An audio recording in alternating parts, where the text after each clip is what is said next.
So this week we're going to segue just a little bit to talk about feedback, because that will be a key component of this class. You will be expected to critique each other's work and provide feedback. So the picture you see that accompanies, there we go, there's the word, this week's topic, talks about kind of what depicts, I should say. It doesn't really talk, but it depicts what we typically think of as a good technique for giving feedback.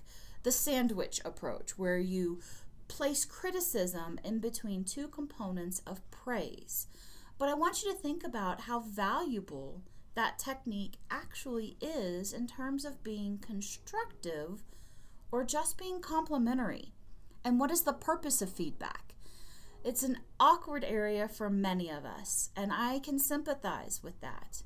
But we need to be able to push beyond superficial comments so that we're actually critiquing the work of our peers and how that work adheres to or potentially violates, whether accidental or on purpose, the design principles that we're learning or that we're reading about and applying.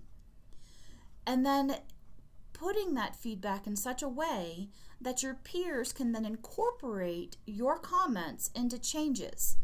For those of you who are in the doc program, we actually have to work on this beyond just what we design in terms of media.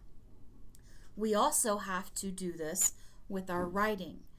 So just last weekend, I finished working on a round of revisions to a manuscript for a top-tier journal in our field. And I had a total of 13 comments from my peers that I needed to address.